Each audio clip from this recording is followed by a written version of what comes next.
Chào mừng các bạn đã quay trở lại với kênh YouTube của Ngọc Huyền. Đây đó châu Âu cuộc sống áo. Cảm ơn các bạn đã luôn ủng hộ và đồng hành cùng Huyền. Chúc các bạn và gia đình luôn vui khỏe và bình an. Hôm nay Huyền sẽ cùng với các bạn vào bếp làm món bánh bông lan. Bây giờ bắt đầu. Thành phần nguyên liệu thì gồm có bột mì, Huyền xài bột mì đa dụng. Bột mì này là bột mì đa dụng của bên nước Áo. Thì trong đây Huyền sẽ làm 400g bột mì nha các bạn. Đường 300g, đường này đường xay nhuyễn nè, đường xay nhuyễn trước này. Hột gà thì nếu như 400g bột thì các bạn làm 7 trứng nha. 7 trứng thì trứng nhỏ thôi. 7 cái hột gà. Bơ 100g, sữa 100g và dầu cũng 100g. Trong đó mình sẽ cho 2 gói vanille và bắp pulver. Bắp pulver thì các bạn Huyền cho 10g nha. Xem như nguyên liệu bao nhiêu thì Huyền sẽ ghi trong phần mô tả. Bây giờ bắt đầu mình sẽ tách cái lòng đỏ trứng. Mình tách riêng nha, lòng đỏ với lòng trắng riêng. Lòng trắng mình sẽ đánh trước, đánh cho bông nổi lên, xong bắt đầu mình đánh lòng đỏ.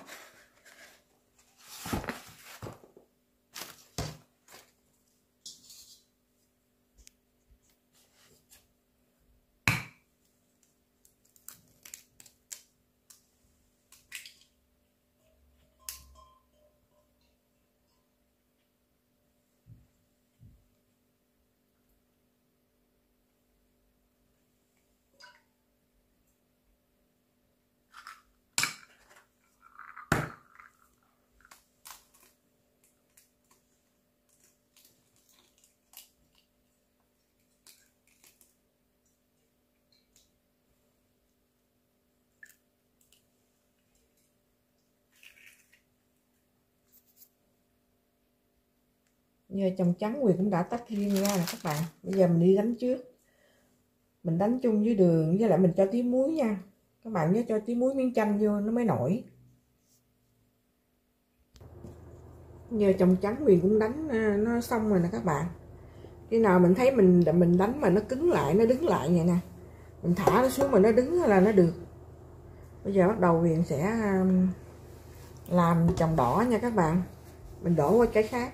Các bạn coi nè, nó đứng lại nè, nó không có ngã ra, có nghĩa là nó đã được rồi đó, kem nó đã được rồi.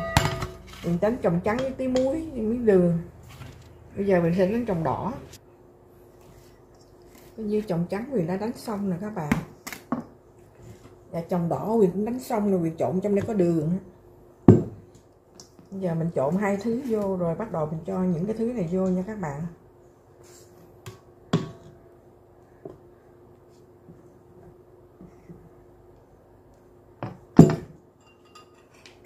Cái này là bơ nè, bơ 100g. Cái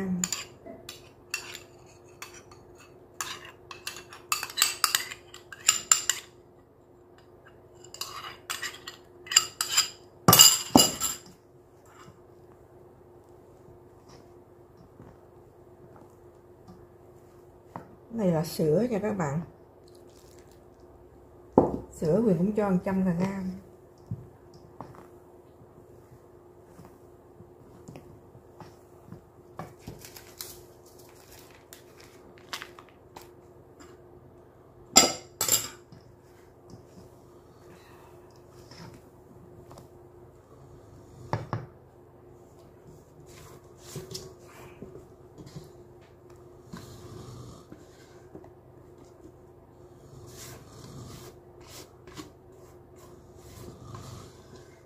Mình cho hết cái chồng đỏ Huyền đánh á, cái chồng trắng chung vô, rồi mình cho bơ với lại cho sữa vô, sữa tươi đó các bạn.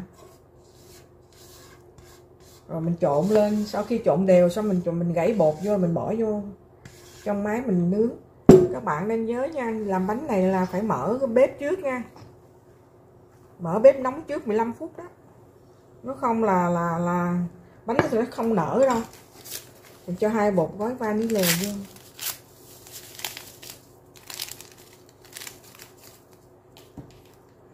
Đây là bột nổi nè các bạn.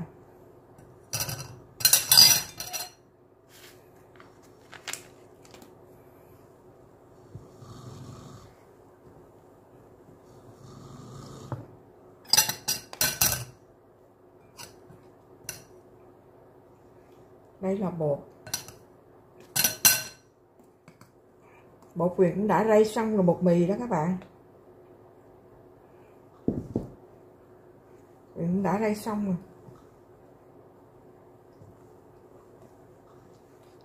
Phần nguyên liệu gồm có những gì thì mình ghi trong phần mô tả nha, các bạn vào xem nha.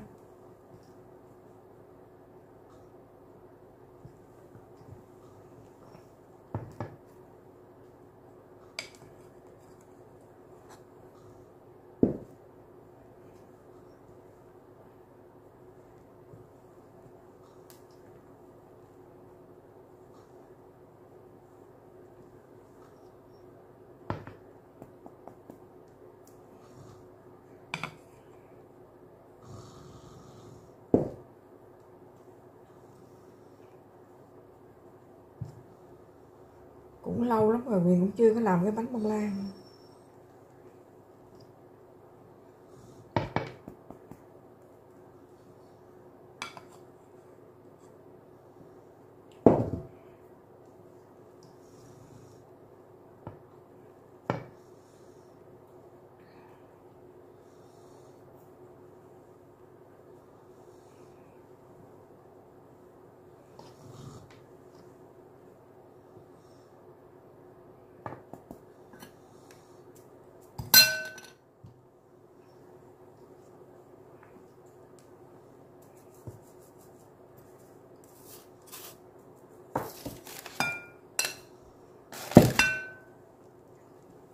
Tùy theo, nếu mà bánh mình làm nhiều, mình bự, mình cao thì mình sẽ để 55 phút nha các bạn, đến 1 tiếng. Đầu tiên thì mình cho nó lớn lửa một chút, khi nào mình thấy nó lớn rồi bắt đầu là mình phải để nhỏ lửa lại, khoảng 170 nha các bạn. Đầu tiên mình cho 200 độ, sau đó mình sẽ cho nhỏ lại.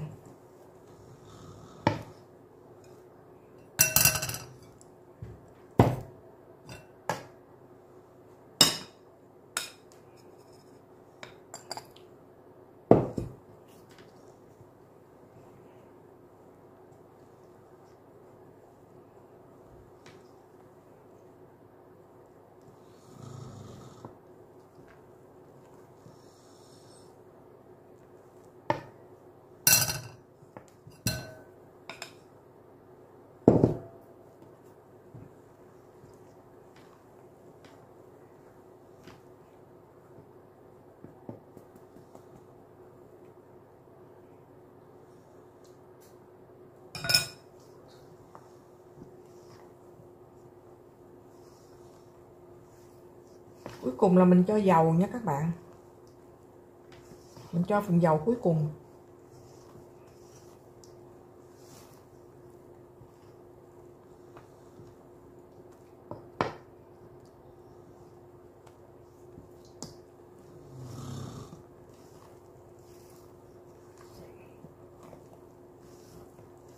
Coi như đã xong đó các bạn.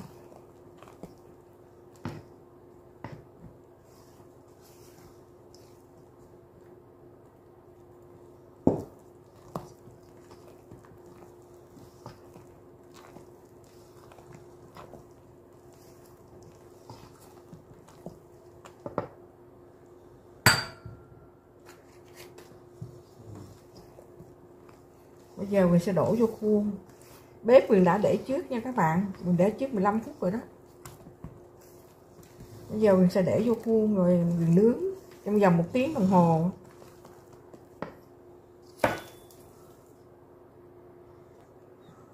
Bây giờ bột Huyền cũng đã làm xong, mình bỏ vô khuôn nha các bạn.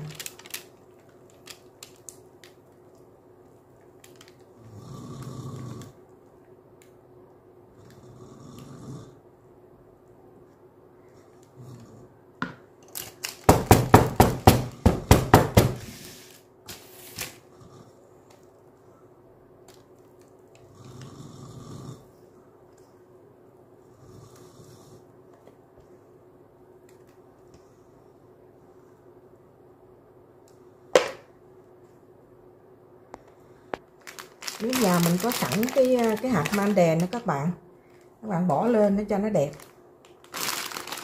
Còn mình không có thì mình khỏi cũng được. Tại nhà Huyền có sẵn rồi, tại Huyền không có mua. Cái này còn, ra Huyền bỏ một chút lên.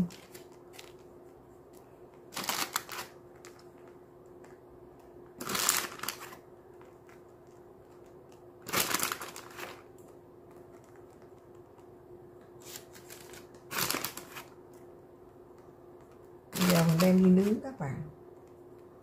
Trước khi đi nướng các bạn nhớ đập nó xuống nha, cho nó khỏi có bị lỗ ở chính giữa đó các bạn.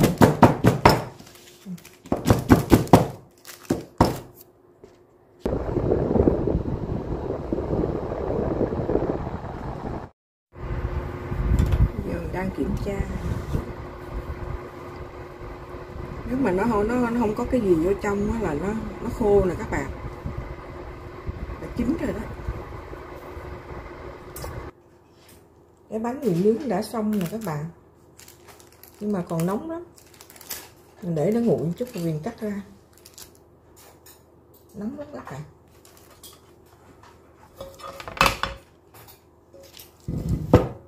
Bánh này làm bao lâu thì Huyền sẽ ghi trong phần mô tả nha các bạn.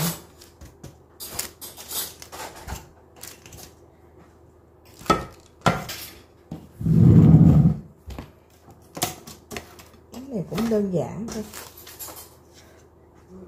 Ngày xưa Huyền không biết làm, Huyền làm Huyền bỏ bao nhiêu thứ, bao nhiêu lần. Tại vì các bạn phải nhớ phải bỏ lửa trước. Phải bỏ lửa trước 15 phút. Huyền không biết, Huyền cứ bỏ bánh vô rồi bà để lửa, thành ra nó sẽ không ngon. Các bạn coi là bánh này rất là ngon nè.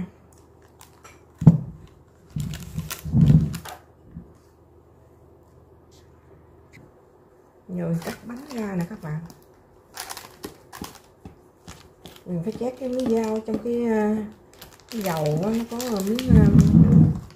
miếng dầu đó. Nó còn nóng lắm các bạn. Còn nóng.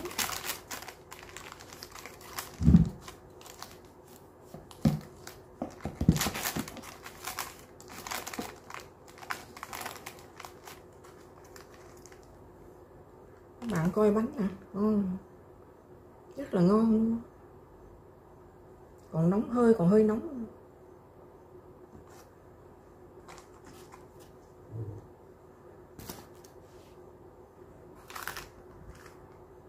Video của Huyền làm bánh bông lan với hạt bánh đèn đến đây là kết thúc nha các bạn. Hẹn các bạn video kỳ tới. Cảm ơn các bạn đã bỏ thời gian để theo dõi. Cảm ơn các bạn đã ủng hộ kênh và đăng ký. Cảm ơn các bạn rất nhiều. Chúc các bạn và gia đình một ngày mới vui tươi và an vui hạnh phúc. Bye bye các bạn. Bye bye.